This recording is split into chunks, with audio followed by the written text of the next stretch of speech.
अभी नहीं, 11 के बाद अभी क्लास चल रहा है. Fantastic. So let's just begin the class. So we are going to discuss today about magnetotelluric method. So what do we mean by magnetotelluric? If we just dissect the word magnetotelluric, it has two parts, of course. One is magneto. Magneto means it comes from magnetic, and telluric comes from Earth's currents. Okay, so we have seen how Earth's currents actually work in the resistivity method. So this is nothing but an electromagnetic method where we will study both. I mean, we will study the combined effect of the magnetic field as well as the electric field. So magnetotelluric is a geophysical method that measures magnetic and electric fields that are found in the Earth. As simple as that. Basically, magnetotelluric is a geophysical method that measures naturally occurring time-varying magnetic and electric fields.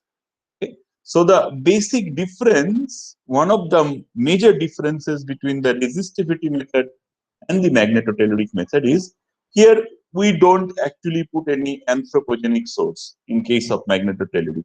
Here it is all natural. Okay? It's the naturally occurring electric and magnetic fields of the Earth, but then we see how it varies with time.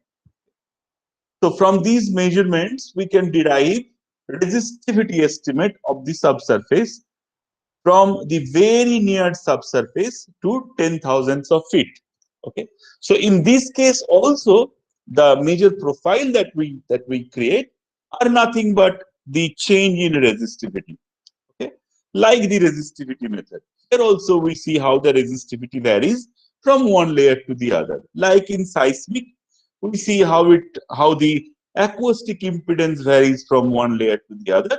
Similarly, in resistivity method, we see how the resistivity varies from one layer to the other. Here also we see how the resistivity varies from one layer to the other. Now, what is the difference between then? I mean, why would I need a magnetotelluric method if I already have a resistivity method? That question might come to you. So now, the resistivity methods are generally shallow. Shallow maybe a few kilometers. Okay, but then maybe 1 or 2 kilometers at max, 500 meter, 1 kilometer, 2 kilometers max. So that is where its limit is kind of limited, okay? Because you cannot essentially create, safely enough current that can penetrate beneath that. And if the current doesn't penetrate beneath that, you will not be able to image it, right? Now, however, these magnetotelluric methods, of course, I mean, they are natural, but they have a very high depth. Okay? I mean, it can go all the way up to, tens of thousands of feet, okay, from the very surface to the tens of thousands of feet. Now, the other question then comes, then if you already have a magnetotelluric method, which can go from the shallow subsurface to all the way up to 10,000s of feet, why do I need a resistivity method then? The reason because resistivity method has a higher resolution. Okay? It can resolve layers in a better way in the shallower part where your interest might lie. But then the magnetotelluric method also provides the picture of resistivity, how it varies with depth, but then the resolution is less. Of course, the depth of penetration in case of the magnetotelluric method is way more than traditional resistivity method. Okay. So, what is the source of these empty signals? The magnetotelluric signal, the signal that we are interested to use in this particular technique. So there are two types of signals that we will work with. One are the low frequency signals and the other ones are the high frequency signals. So the low frequency signals, which are generally less than 1 hertz or 1 cycle per sound, 1 cycle per second. The source of the signal is the interaction of the solar wind with the Earth's magnetic field. Okay. So, the solar wind has charged particles in them, okay? And then that creates an electric field which interacts with the Earth's magnetic field, and that creates these low frequency signals, okay? So, as solar storms emits streams of ions, this energy disturbs Earth's magnetic field and causes low frequency energy to penetrate the Earth's surface. I hope this was clear to you. Okay, that is the source for the low frequency signals. Whereas the high frequency signals, which is greater than 1 hertz, is created by worldwide thunderstorms. Okay, so now you can see that the low frequency signals are always coming at a particular place. If you say, for example, if I want to do a magnetotelluric low frequency magnetotelluric survey today at Bhopal, I will be perhaps be able to do it. I mean, the solar wind might be strong, might be weak, but I mean, it's non-existent. It's never non-existent, but you will be able to actually use it anytime throughout the year, anywhere.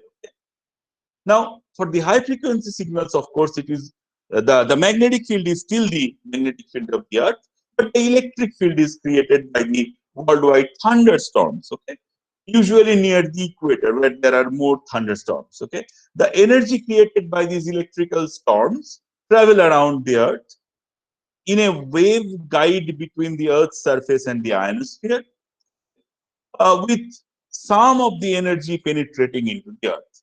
Okay. So this will give you a pictorial representation of what we are trying to talk about. The first one, the first picture on your left, that will essentially show you, how the low frequency signals are created. And in the second picture, it's because of the thunderstorms, which is kind of restricted between the Earth and the ionosphere. That is where these high frequency signals are being generated, and that can be used as well. Now, both of these sources of signal create time varying electromagnetic waves. Okay, although these electric and magnetic fields are small, they are measurable. Okay, the good thing is we have right now such instruments with very high sensitivity that you can measure the change of such signals. Okay, so that is a good news. The bad news is that these signals varies in strength over hours, days, weeks, and even sunspot cycles, which is about 11 years, and creates an increase in the number of solar storms. Okay, so the problem is it's actually time varying, so it is not constant. It does change in different scales, in the scale of hours, in the scale of days, weeks, and even in the scale of sunspot cycles. So geophysicists measuring magnetotelluric have to measure for hours at each station in order to get enough signal to ensure high quality data. Then you will do a statistics. Okay, so if you have a large amount of data from a particular magnetotelluric station, then you can kind of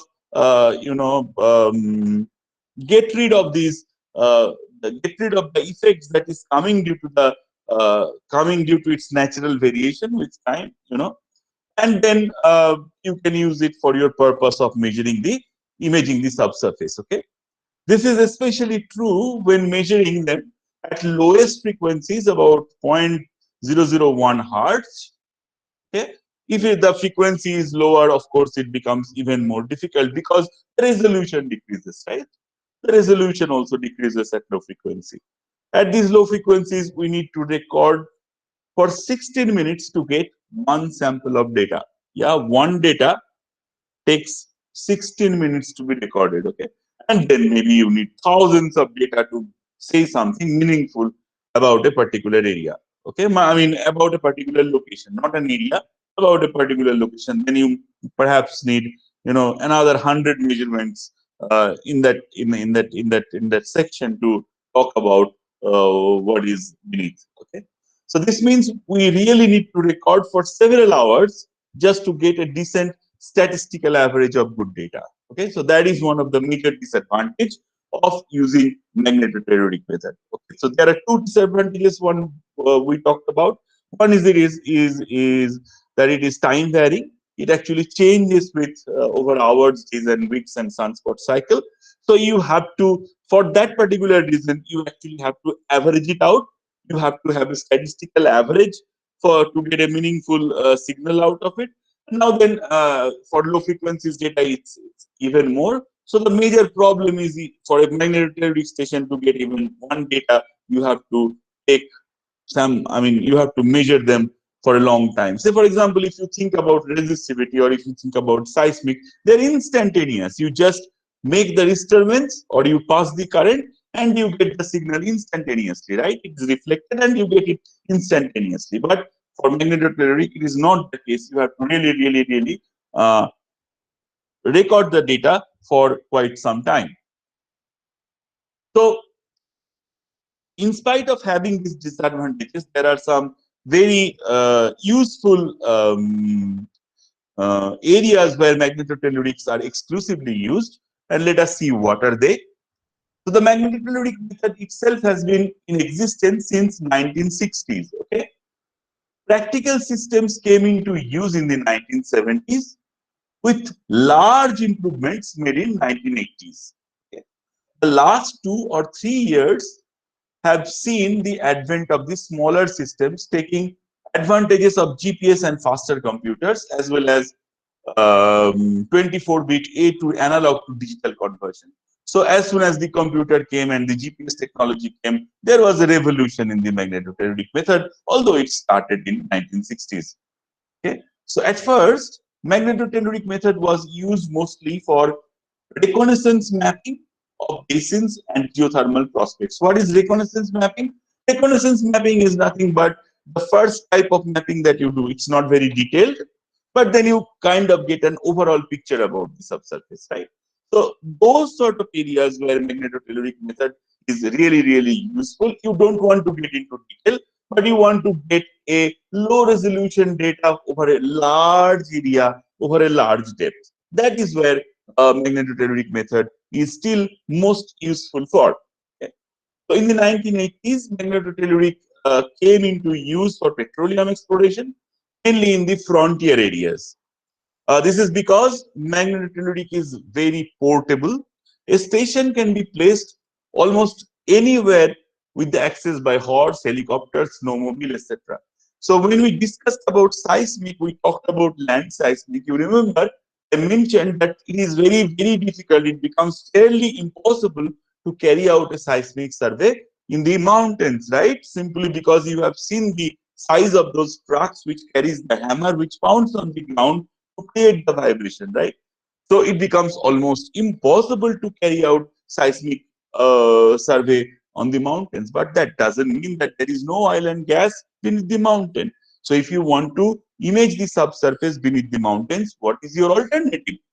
One of the alternatives could be magnetotelluric method, simply because it is extremely portable. You don't really, because you don't need a source. I mean, you don't need to take such large trucks there. You just have a small station which you can place in on any parts in the mountains. Okay, you can carry it in a helicopter, horse, snowmobile. If the mountains are like covered with snow, and then you can place it. Okay, so but the resolution of the data will be less. You will see that, but of course it's most portable. And magnetotelluric works best where seismic has problems, as I just mentioned, like areas with high velocity cover, as volcanic provinces, overthrust, carbonate cover, salt. I'll show what figure 3 is. It's typical coordinate candidate for magnetotelluric. Okay, so also for seismic, there is another problem. Besides, I mean, even if the terrain is not hostile, uh, if you have, say, for example, the oil and gas actually resides in the sedimentary rock, right? And if the sedimentary rock is kind of covered by, volcanic provinces, we will see later on what overthrusts are, or carbonate covers are, or salts. And beneath that, you have the sedimentary layers where you have the oil and gas. What happens? What does this layer do? They attenuate the seismic signal to a large extent. Most of the seismic energy is kind of absorbed in these layers. So there is very little energy left which can penetrate beneath in the sedimentary layers to actually get you the right kind of signal. So in those areas as well, magnetotelluric method is extremely useful. These days, magnetotelluric can be used in frontier areas where seismic acquisition is difficult or prohibitive. We talked about it. Magnetotelluric can be used in lieu of seismic in areas where seismic acquisition is not possible. So this is one such area. You can see here, this is mountainous, not only mountainous, and this is also field. I mean, there is a large carbonate cover at the top. So it will be really, really very difficult to carry out a seismic survey here. Okay. So now, of course, magnetotelluric can be useful here. So what magnetotelluric can tell us about the subsurface? Okay. In this particular picture, what you of course observe that different type of lithology has different type of resistivity. Okay, clay, shell, volcanoplastic sandstone. So this is more or less my clastic sedimentary rocks. And you can see the carbonates are like 1 order magnitude higher. Okay, and then igneous rocks and volcanic rocks are like 100 to 10 to 100 order magnitude higher in resistivity. Okay, so this is how the general resistivity varies. So just by looking at the resistivity profile, you can actually say what sort of lithology is there. So the main parameter that is derived from magnetotelluric is resistivity. The main factor affecting resistivity is lithology. However, the parameters can come into play as well, like the pore pressure fluid, pore fluid pressure, temperature. Okay, these can also change resistivity a little bit. We talked about how fluid actually changes resistivity in the last class, if you remember. It depends on what sort of fluid is inside, whether it is water, whether it is oil and gas, even if it is water, whether how much amount of salt is dissolved into the water. Okay, if the amount of dissolved salt is more, that means it's more ionized. The chances of it being more ionized and it is more conductive. Okay, so figure 4. This is the figure which shows how resistivity varies with lithology, and this is given in ohm meters. Okay, this is the vertical scale is ohm meter. Okay, and just what I said, that the plastic rocks and the carbonates and the volcanic rocks have very different resistivity. Okay, so the deeper the unit is, the thicker it has to be in order to be mappable by magnetotelluric. Okay, so if I go deeper, like any technique, of course, the resolution decreases. Okay, so what it means that if I don't have a considerable thickness of that particular layer, if it is deep, it will be very difficult to actually resolve it with magnetotelluric data. We will see. So generally, you will see, as I said, there is a resolution is for the images that comes out from magnetotelluric method. The layers are imaged really, really thick. Okay, because magnetotelluric needs resistivity contrast to be present in order to map boundary. Because these units need to be fairly thick to be mapped, the sections will not have resolution like seismic section, as I said. Okay?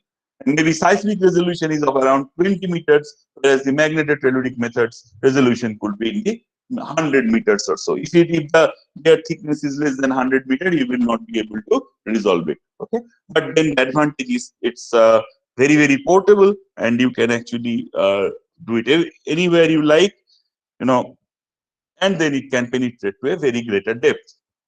Okay, so this is a typical setup of a magnetotelluric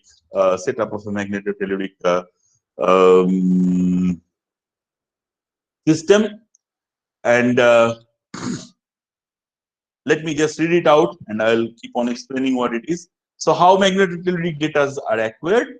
A magnetotelluric crew will normally acquire between 2 and 6 stations at the same time. Okay, so the crew is kind of sitting somewhere here, and these are individual stations. There are like 6 stations, 2 to 6 stations are like placed in an area. Okay, so one magnetic station consists of a setup as shown in figure 5. In this figure, the stations can be anywhere from 1/4 of a mile to 10 miles apart. depending on the type of survey that you want to do. If you want to increase your lateral resolution, of course, you will have a closely spaced station. If you have, if you are happy with the low resolution, low lateral resolution, then you will have far spaced stations, of course. At each magnetic station, 5 measurement channels are recorded. Okay, they are magnetic field in 2 horizontal directions and vertical directions, and electric fields in 2 horizontal directions. Okay, so electric fields Ex and Ey. Okay, these are the electrodes that is measuring the electric field, and then there are 3 mutually perpendicular magnetic receptors. Okay, so the horizontal measurements are at 90-degree angles to each other. Say, for example, one in along north, one along east, and close to the level as close to the level as possible. So you just dig a small hole and you place your electrodes. Okay. The vertical electric field is not measured because it is assumed to be 0. The directions are labeled as X, Y, and Z, Z being the vertical direction. The electric field is abbreviated as E. Okay, so Ex, Ey are my electric fields, and the magnetic fields are abbreviated with H. Hx, Hy, and Hz. Okay? So 10 to 30 channels are recorded at one time. More channels could be recorded, but it is usually limited to logistics. Okay, so the magnetic fields are measured with the type of magnetometer, basically the magnetometer that we have studied with previously. Okay, and the electric fields are measured with electrodes, of course, and they are buried inside. The magnetic fields are measured. We talked about it. Okay, the electric fields are measured with long antennas or dipoles. They are nothing but electrodes. Usually, wires about 300 to 500 feet long. The ends in the wires are connected to ports. Sealed contains few inches in diameter, about 6 inches high. It's not that relevant. Let's just get into the actual part of the data, part of the business. Because the wires are susceptible to wind noise, they are usually placed directly on the ground so that it doesn't move around. Because if it moves around, it creates another magnetic field in your data. Okay, and that can mask your actual data and create more noise. Hence, you don't want that. So you keep them firm on the ground. Okay. So then the data is when you measure, the data is sent to a laptop computer where they are digitized and recorded in digital media. Okay. Earlier, these were recorded in, of course, in the analog system, and then analog to digital conversion used to be done. So now this is a typical magnetotelluric data. It looks like so actual magnetotelluric time series recording. The amplitude of electric and magnetic waves are measured as a function of time. Channel 4, 3, 2, 1 respectively correspond to X, Ey, Ex, Ey, Hx, and Hy. Okay. So the electric and magnetic fields are measured as a function of time, as you can see. So the x-axis here is in time. An example of time series shown in figure 6. This is figure 6. Notice how the signals coincide with each other. Okay. You see the type of the signals are very similar, right? If you just look at the way the sine curves are moving, they are very, very similar looking. Okay. The 4 channels from top are Ex, Ey, Hx, Hy.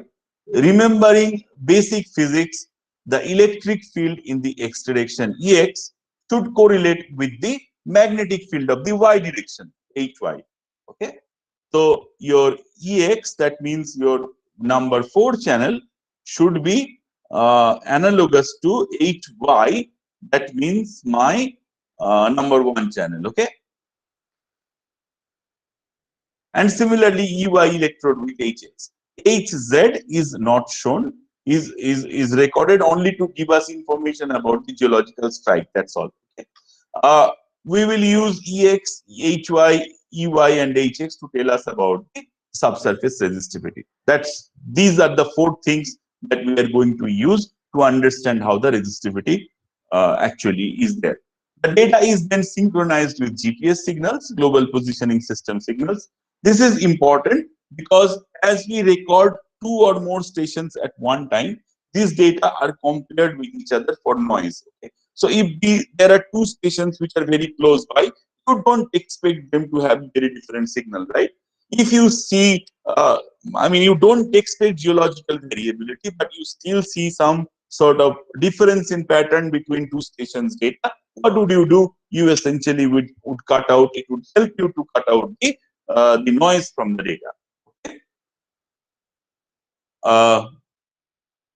This particular method is known as remote referencing, allows the data at one station to be compared with another data, recorded at exactly the same time and compared for coherency. Any non-coherent data, thus, are thrown out as considered as noise. Okay, this greatly improves the data quality. Recording at each station takes 6 to 18 hours, depending on the signal strength and survey parameters. Okay, now let me ask you if you have a question so far, guys. I have been speaking for so long. Guys, you have a question? Or is it clear so far?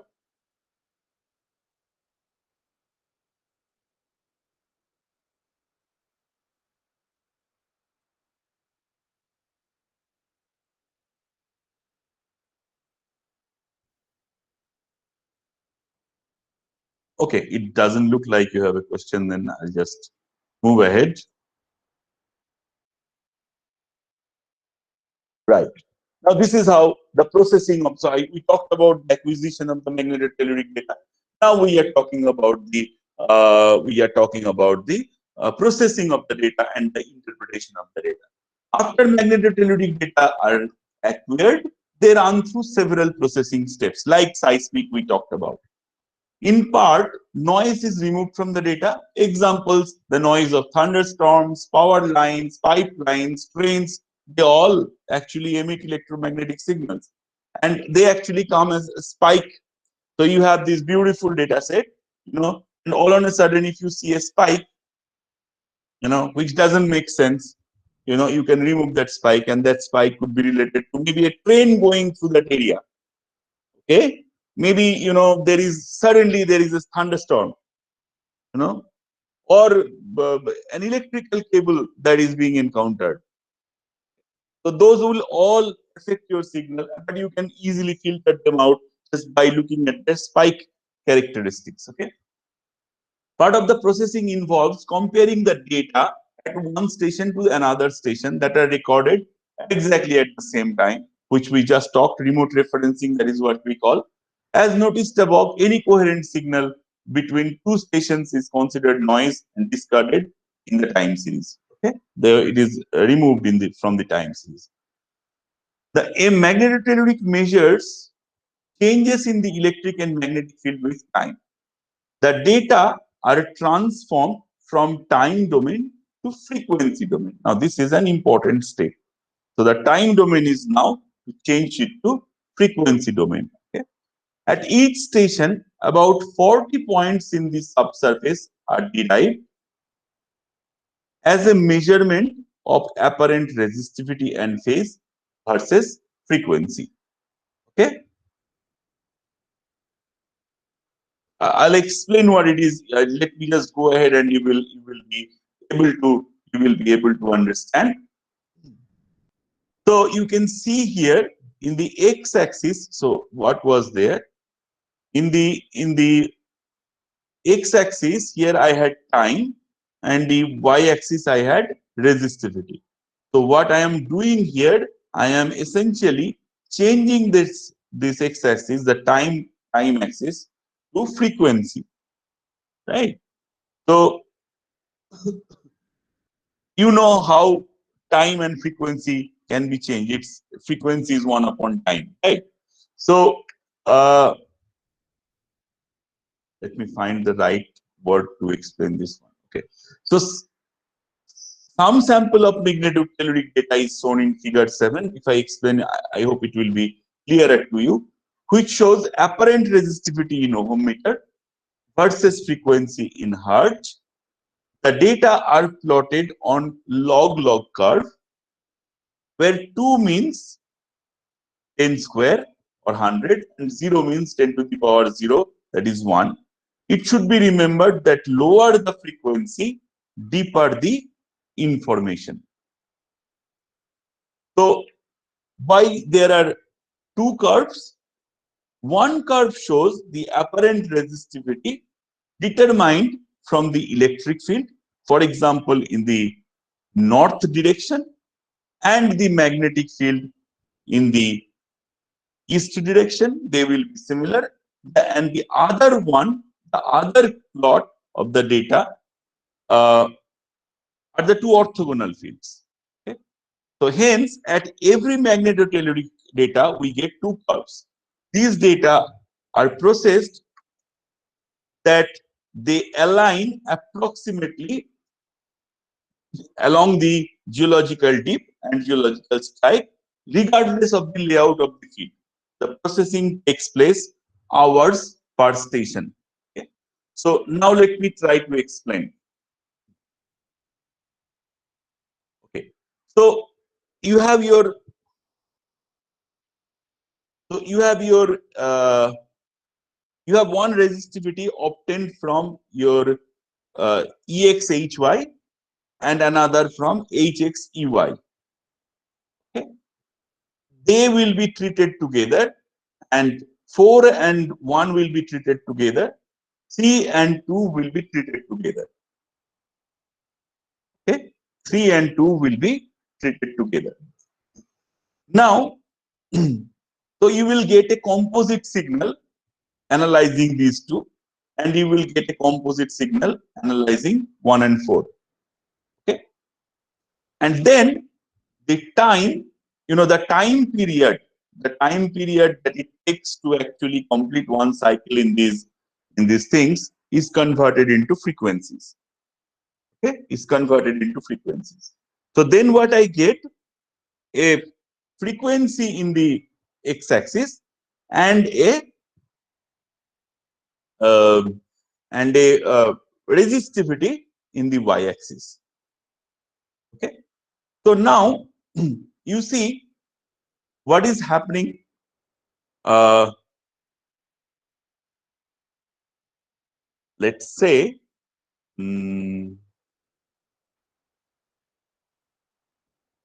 so lower the frequency, as it has been said, lower the frequency, we are getting into the magnetotelluric signals are getting uh, getting deeper, right? Now, in the higher frequency ranges, what I am observing, the now I know that I have a characteristic resistivity for each. I have a characteristic resistivity for each particular layer, right? Particular lithology. Now, one of these curves will be a variation along the. Let me just take out the. Where is my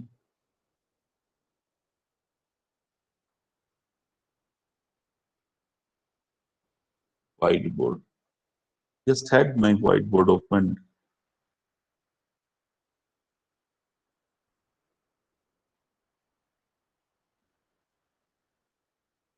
Give me one moment.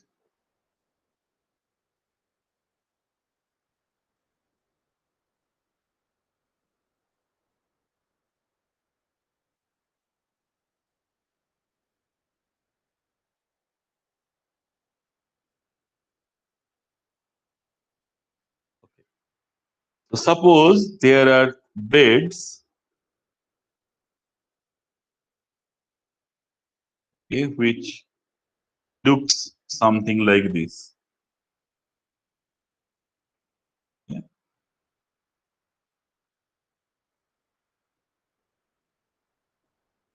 Don't draw it properly. My apologies.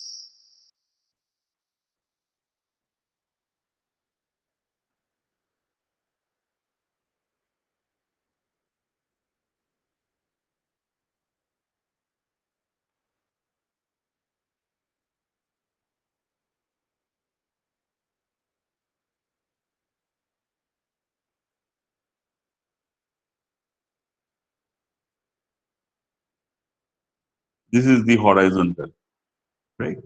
So you know this is the dip, and this is the strike of the beds. Okay. So the way I am trying, I will align my magnetic receptor and my electrical receptors are like this.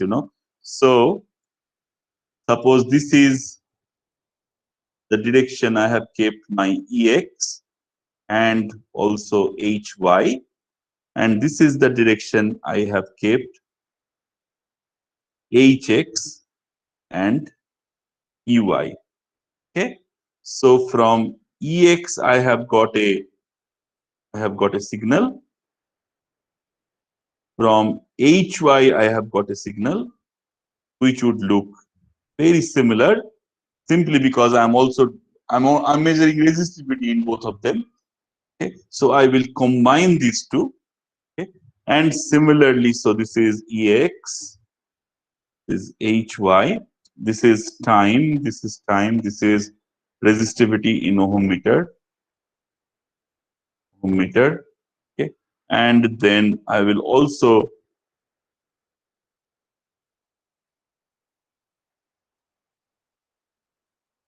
get signals HX and EY.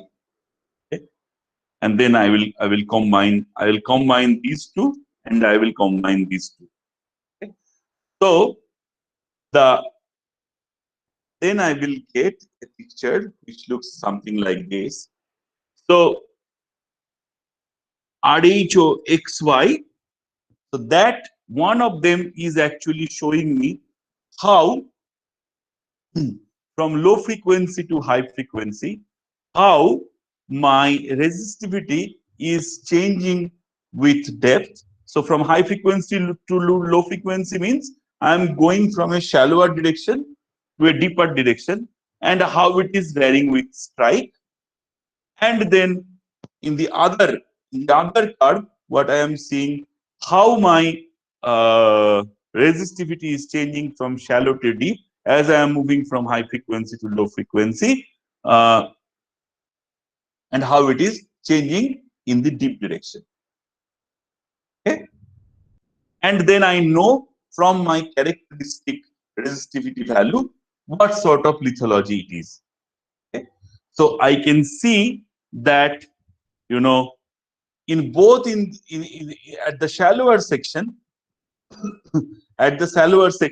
both in the strike direction and in the deep direction, I have limestone.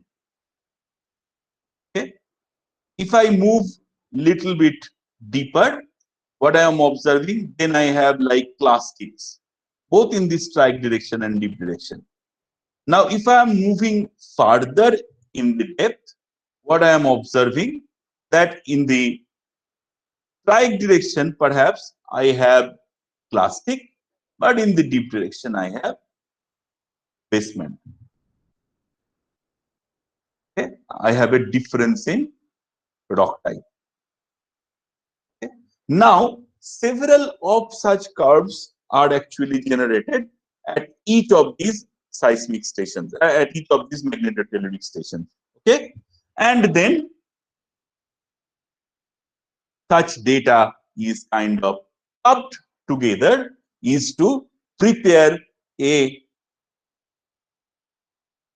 picture of the subsurface. Okay, several such data at different stations are actually clubbed together to create such data. Okay, so you can see here that maybe I have, in all these points I have my stations. Okay, and then I have got those two curves both in my strike direction and deep direction. Okay, and then if I combine them together, I will be able to generate a picture which looks like this, where I show the variation of resistivity with respect to depth. Okay. Like in here, I can see I have basalt, then I have clastic, and I have basement. Now you can observe here what is the resolution. This is 20,000 feet. So this is around 15,000 feet. So I know there is a 15,000 feet of basalt cover. Okay, it could resolve this thin, but this is also hundreds of meters. Hundreds of feet. This small sliver is also of hundred of feet resolution. So I could, mota I could actually differentiate basalt, clastic, and basement. That's about it. Similarly, here I observed clastic, limestone. Limestone, there is some plastic here, and then from the data I could interpret a thrust. Okay. So, what are the current applications of magnetotelluric method? There are hundreds of magnetotelluric systems in use throughout the world for petroleum exploration. Of course, they're used in China, Japan, India, in many oil companies. But where they where do you use it? You do it for sometimes for reckonatory purposes, where you want to get a overall idea about an area, low resolution data. You do it in the areas where you have a very difficult so say for example where the seismically high velocity cover, like I have a basalt, like you can see. So if I want to shoot seismic here, what would happen? I will not be able to image the subsurface properly because the seismic signal will get attenuated a lot. Okay, and then the energy will be lost. It will not be penetrative enough. Okay. So such examples: Italy, North Korea, Northern Africa, China, Japan, Western United States, Colombia, Turkey, Greece, Albania, Jordan, Greenland, Pakistan, Arabian Peninsula, Papua New Guinea, Gulf of Mexico. All of these areas do use magnetotelluric quite frequently. And then, of course, these are some of the case studies as we talk about. You can see here. Don't be too hanged up on them, but you can see here how there are some case studies given in Laudy's book as well. Here, the magnetotelluric was used simply because I have a thick basaltic cover and what sort of thing that they could resolve. Here, they used it because of the over thrusting.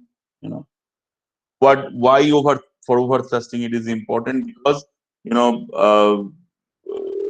this limestone has come all the way up here because of the thrusting, and this also becomes challenging to do seismic here.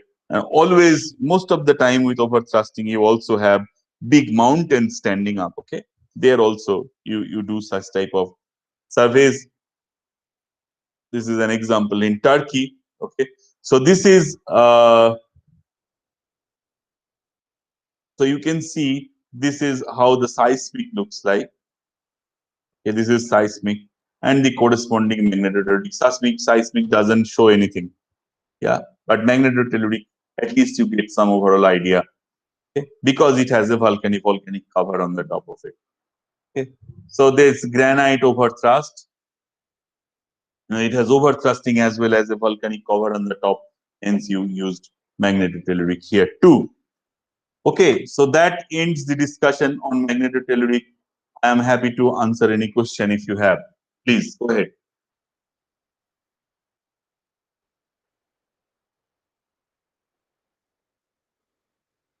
Anyone? Or was it all clear?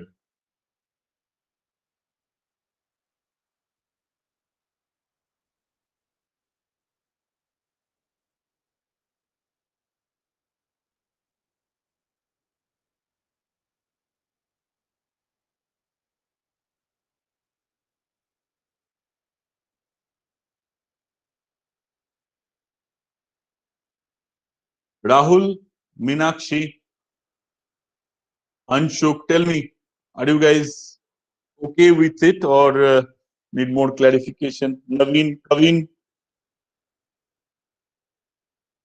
come on. Okay, very good.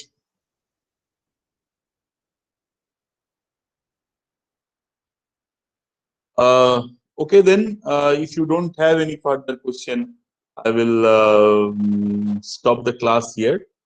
And I will then, yeah, upload. I'll start on geothermics in the pre-recorded lecture tomorrow. Yeah, and continue the pre-record, continue discussing geothermics next Wednesday, and that will be hopefully your last class. And on Wednesday, we will also, keep a bit of time for any question that you might have on your syllabus. Okay, I'm happy to answer them too. Okay, then, thank you very much.